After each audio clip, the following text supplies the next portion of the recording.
Hello दोस्तों, स्वागत है आपका एक और नए क्लास में। सारे इंपॉर्टेंट टॉपिक्स लेके आ रहे हैं, वो वीडियोस फिजिक्स में ला रहे हैं जो मोस्ट वांटेड है, और अगर पेपर में आ गई तो 15 नंबर 25 नंबर आपके एक वीडियो से कवर हो जाएंगे।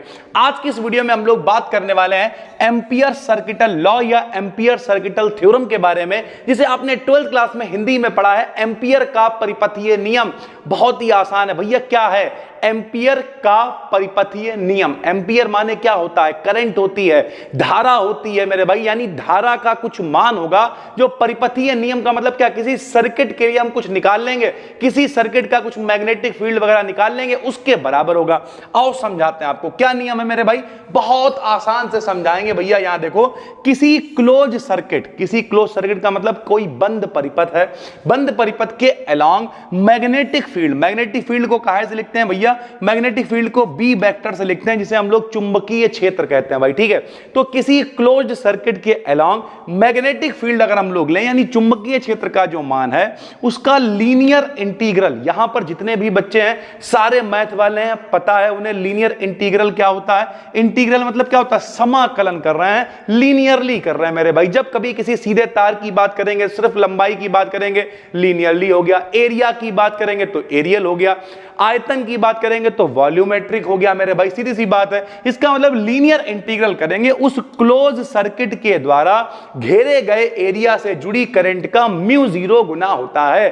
सर जी इतनी लंबी डेफिनेशन कैसे याद करेंगे? आपने नियम बता दिया। नहीं, यहां देखो फार्मूला देखो भैया, फार्मूला ये सब हटा दो, सिर्फ फार्मूला देखो। क्या फार्मूला है भैया? बी डॉट डीएल का इंटीग्रल किसके बराबर है? म्यू 0 आई के बराबर है। सर जी कैसे लिखेंगे? ले देखो भैया, ये क्या है? ये जब भी कभी ऐसे होता है इसे क्या कहते हैं? ये क्लोज इंटीग्रल है मेरे भाई। इसका मतलब ही कि किसी क्लोज सर्किट के लिए ले रहे हैं भाई, ठीक है। तो कैसे पढ़ोगे? किसी क्लोज्ड सर्किट के लिए, किसी बोला करो भाई, मम्मी को लगे बच्चा पढ़ रहा है। किसी क्लोज्ड सर्किट के लिए मैग्नेटिक फील्ड, भैया बी माने चुंबकीय क्षेत्र, मैग्नेटिक फील्ड का एल का मतलब लंबाई है, तो लीनियर इंटीग्रेशन रेखीय समाकलन किसके बराबर है? उससे जुड़ी हुई टोटल करंट यानी आई माने धारा, आई माने करंट यानी धारा का कितने गुना है? म्यू 0 गुना होता है। नई लाइन से हमने क्वेश्चन लिख दी, अतः closed integral B dot dl का आई का म्यू 0 गुना यानी म्यू 0 आई के बराबर है। बात खत्म है। यही मेरे भाई एम्पियर का परिपथीय नियम है। देखो एक बात याद रखो, हमने आपको पढ़ाई गॉस डाइवर्जेंस थ्योरम, ठीक है, सॉरी हमने आपको पढ़ाई गॉस की प्रमेय, सरल भाषा में आ जाओ भैया, ठीक है। हमने आपको गॉस की प्रमेय पढ़ाई, हम आपको बायो-सेवर्ट का नियम पढ़ा रहे हैं। तो गॉस की प्रमेय, बायो-सेवर्ट का नियम और तीसरा ये एम्पियर का परिपथीय नियम, ये तीनों अगर आप पढ़ लेते हो तो इस पेपर में आप मौज काट दोगे। क्यों? क्योंकि इन तीनों के ऊपर ही चीजें जिंदा है, इन्हीं के ऊपर सारी की सारी जो इनकी एप्लीकेशंस है वो जिंदा है। तो इसे प्रूव कैसे करेंगे भाई हम लोग? कैसे प्रूव करेंगे?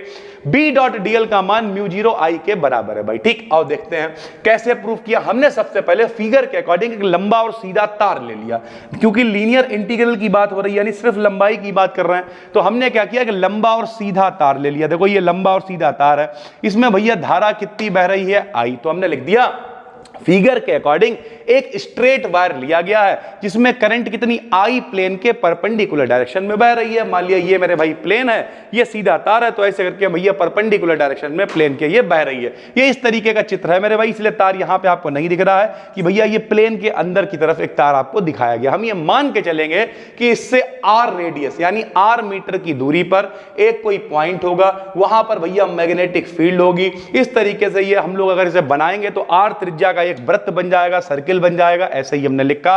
क्या लिखा? फिगर के अकॉर्डिंग एक लंबा सीधा तार है जिसमें करंट कितनी बह रही? आई करंट जो है वो प्लेन के परपेंडिकुलर फ्लो हो रही है।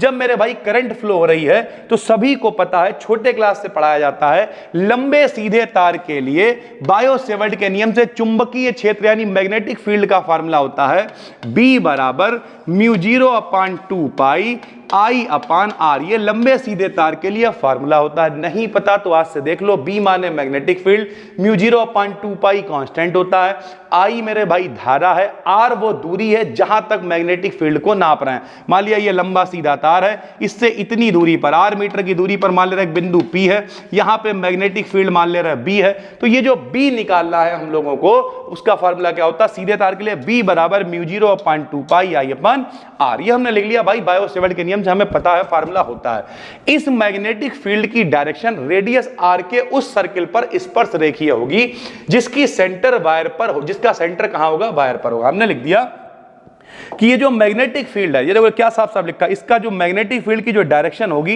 रेडियस आर के उस सर्किल पर, यानी ये जो मैग्नेटिक फील्ड, अभी हमने क्या बताया कि अगर आर दूरी है तो आर दूरी पर अगर हमें चुंबकीय क्षेत्र निकालना है तो उसका ये फार्मूला है।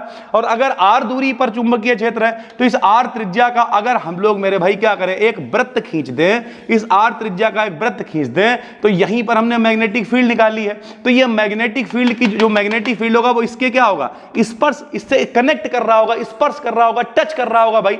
अगर अरे सरल भाषा में समझो, मान लिया हम क्या करें, हम एक छोटा सा इसका हिस्सा ले लें, मान लिया इतना सा हिस्सा ले लें, मान लिया इसकी पूरी लंबाई मान ले रहा एल है और छोटे से हिस्से की लंबाई डीएल है भाई। इसका मतलब ये जो लंबाई डीएल है ये और चुंबकीय क्षेत्र इससे कनेक्ट हो रहा है तो ये दोनों आपस में क्या होंगे, पैरेलल होंगे। यही हमने यहां पे लिखा हुआ है, देखिए स्पर्श रेखीय होगी जिसका सेंटर वायर पर होगा। वायर पर होगा क्या मतलब क्या, सेंटर देखो इस तार पे है और इससे भैया दूरी आर है जहां पर मैग्नेटिक फील्ड निकाला है। पूरा अगर आर को वृत्त बना के खींच देंगे, त्रिज्या मान के वृत्त खींच देंगे तो उससे स्पर्श रेखीय होगी।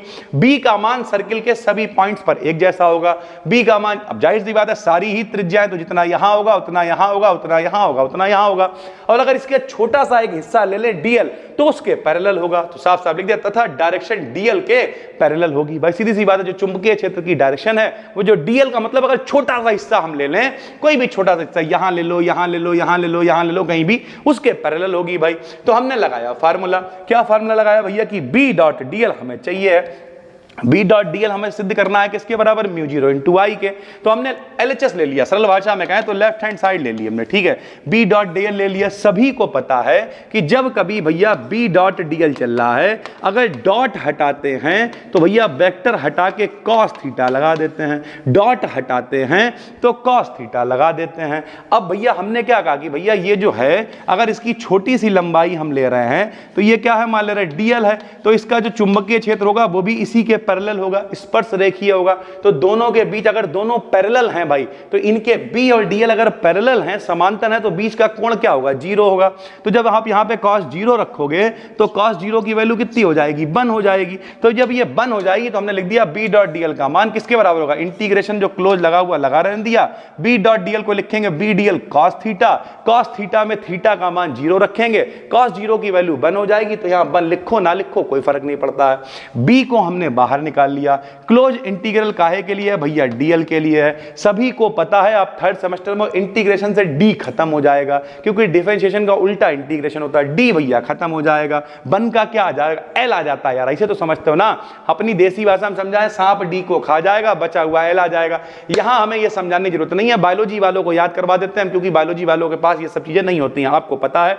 यहाँ कुछ नहीं, बन है तो बन का क्या हो जाएगा, इंटीग्रेशन एल हो जाएगा। सरल भाषा में कहें इंटीग्रेशन से डी खत्म हो गया, केवल क्या बचेगा भाई, यहां पे एल बचेगा, ठीक है।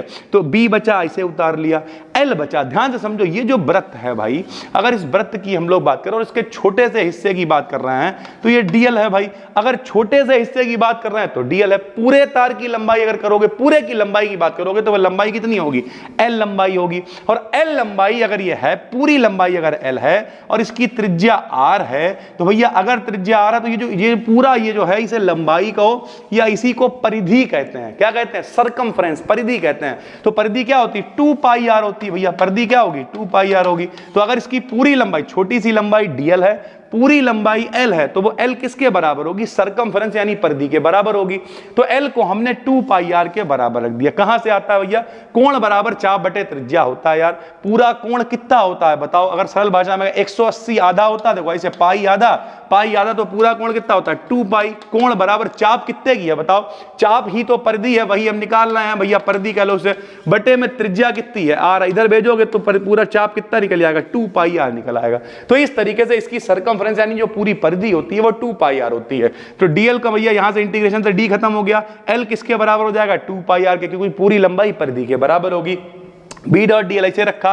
बी का मान हम ऊपर निकाल चुके हैं। लंबे सीधे तार के लिए क्या होता है, ये देखो, लंबे सीधे तार के लिए बी का मान होता है mu 0/2 pi I upon are. यहां पे हमने बी का मान रख दिया, बी का मान रख दिया mu 0/2 pi I upon are. साथ में क्या चल रहा है, 2 पाई आर। 2 पाई आर से 2 पाई आर क्या हो जाएगा, कैंसिल हो जाएगा। 2 पाई काट के नहीं दिखा रहा, लेकिन 2 पाई आर से 2 पाई आर क्या हो जाएगा, कैंसिल हो जाएगा। क्या बचेगा, म्यू जीरो, क्या बचेगा, आई, यानी फाइनली आ गया बी डॉट डी एल बराबर म्यू जीरो इंटू आई। तो इस तरीके से चीजें चलती हैं। अतः यही एम्पियर का परिपथीय नियम है। क्या नियम है कि भैया अगर किसी क्लोज्ड सर्किट के लिए मैग्नेटिक फील्ड का लीनियर इंटीग्रल निकालेंगे तो वो उसकी करंट का म्यू जीरो गुना हो जाएगा मेरे भाई। ठीक है, बिल्कुल आसान है। बहुत सारे कमेंट्स थे, हम पढ़ते रहते हैं बैठे हुए, लगभग 17-18 घंटे हम सिर्फ कंटेंट पे ही काम करते हैं। कभी कमेंट्स पढ़ रहे हैं, कभी देख रहे हैं, कभी चीज़ों पर रिसर्च कर रहे हैं। हम देख रहे थे कुछ बच्चे कह रहे थे सर पेपर आने वाले हैं कब पढ़ाओगे, कुछ बच्चे कह रहे थे सर थर्ड सेमेस्टर वालों को भूल जाते हो क्या आप। तो भाई भूले नहीं है बिल्कुल भी, और कोशिश रहेगी अब एक एक दो 3 वीडियोस आपको देते रहें, क्योंकि थर्ड और फिफ्थ सेमेस्टर का कंटेंट कम गया है, इसे फिर से बढ़ाने की कोशिश करते हैं। डरना नहीं है भाई, कहते चाहे ये कहते नहीं है कि चाहे वो क्या एक बड़ा, चलो बाद में बताएंगे अगले वीडियो में यार, ताकि तुम लोग आते रहो, कनेक्शन बना के रखो। 3 वीडियोस हम आपको दे चुके हैं, डिस्क्रिप्शन में प्लेलिस्ट है, बिल्कुल फ्री, पूरा स्ट्रक्चर लेके आ रहे हैं। मन लगा के पढ़ोगे तो माहौल बना देंगे। और भाई फिजिक्स पढ़ाने के बाद में आपको प्रॉपर हमने वादा कर रखा है, इसके भी कंप्लीट नोट्स बिल्कुल फ्री में देंगे, तो कहीं भी चक्कर में पढ़ने की जरूरत नहीं है। 10-12 दिन के अंदर उनकी भी व्यवस्था कर रहे हैं, सब कुछ स्ट्रक्चर तरीके से लेके आ रहे हैं। फिर मिलते हैं, तब तक के लिए धन्यवाद, थैंक यू।